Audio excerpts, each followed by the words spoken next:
My name is Andrea Schermoly and I've been a dancer with Netherlands Dance Theatre for 6 years. I joined NDT2 and I had a 3-year contract, and then after that was selected to go to NDT1. Well, I'm originally from South Africa, born and raised, but I went to school, ballet school in London, and I was in Boston Ballet company, in a classical company, for 2 years before joining Netherlands Dance Theatre. My favorite things about NDT, I think, is the family atmosphere. I think that we don't have any hierarchy here, and a lot of dancers are just great.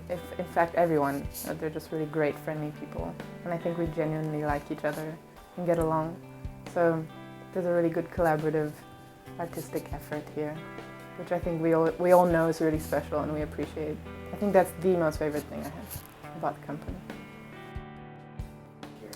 Well, actually, my mother and my grandmother were both dancers, and I've been raised watching NDT on video for forever. So I never really wanted to audition because I was a bit enamored by it. But then in Boston Ballet there was a choreographer that came from NDT who did a piece on us, and I was highlighted in the piece quite a lot, and he suggested it would be a good time to try it. So I did. But I came to the NDT2, like the cattle audition, which is just, 300 people all waiting with your number, wanting to be special. And it's a little bit, yeah. The audition was interesting because I came from the States literally the night before, auditioned the day of, and went back the next day. So I was a bit jet-lagged and whirlwindy anyway. It was really difficult. I mean, everyone arrives here. I arrived here alone, which was fine, but a lot of people come with kind of their pack, their family pack. It's like barbecue upstairs in the green room, and people are like cheering when you get selected for the next round. So it's kind of very surreal. But it's a long day, it's a really long day. You start off with a ballet class and you get selected through to do a repertoire, and then afterwards to do a solo of your own. And then afterwards they choose a final selection of people to interview. And so they get to see who you are. After the audition, to be honest, seriously, actually the day of the audition, I already had a feeling it was real, because there was just something in the air that I felt was more solid than what I'd experienced before, but they waited a period of 2 weeks.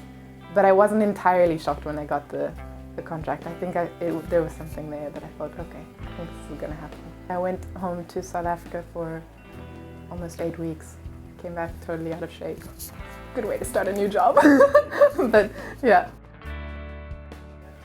Yeah, I think there were a lot of difficulties that I was confronted with at first. One being that even though there's not a hierarchy in the company, there's a definite state of who knows the repertoire and who doesn't. So the people who have more experience are put on stage far more. So you come in, and most of the first years, I would say especially the first years in NDT2, are hardly ever on stage. You spend almost like an initiation year learning repertoire, proving yourself in essence, but just really getting the feel of it. And a lot of it is, I like to say it's like learned via osmosis. I mean, a lot of your information is coming from dancers with you and your colleagues. It's not always passed down by a director. It is, of course, we have a wonderful director who does direct you, but it's a lot of word of mouth and just watching all the time, which is really different to a classical company where you're on stage all the time. And you know already the style that you're working in, whereas in NDT there's so many different varying vocabularies that just really take practice and take sort of letting go, learning how to let go. It takes a long time. I think personally my highlight, I would have to say, was doing a piece called Fluke by Matzek, and I adore Killian and I adore Paul and Sol's work, and in fact, Shutter Shut by Paul and Sol was something I really enjoyed too, but both of those were similar in the fact that they had characters, which I really enjoyed doing. And also the Matzek work is just a bit heavier, it's a bit lower to the ground. It's really good for tall dancers, and I'm one of the few tall girls here, so that was special. And I got to do a speaking role too, so even though I'm clearly uncomfortable now, but I actually like talking on stage. I had a pas de deux that was with one of the other dancers, Miguel, and we were a married couple. But the words were all, it's kind of strange, it's a bit like Meisner technique, where the words don't really mean anything, but the intonation of how you say them conveys what the story is. And it's sort of interlaced with dance, and then at one point it's just a 10-minute chunk of us talking and doing actions and going in and out. And in English, it's really muddled, and then you get a sense of how the couple is miscommunicating also, that it doesn't matter what they're saying to each other. They're not hearing each other, and these strange things are happening, and they're affected by all these external forces which are ruining their marriage. So it's about communication, which doesn't happen. It was really cool. We were mic'd, and the talking happened after a 9-minute pas de deux. So it sounded like this all the time, which was awful. But it was fun.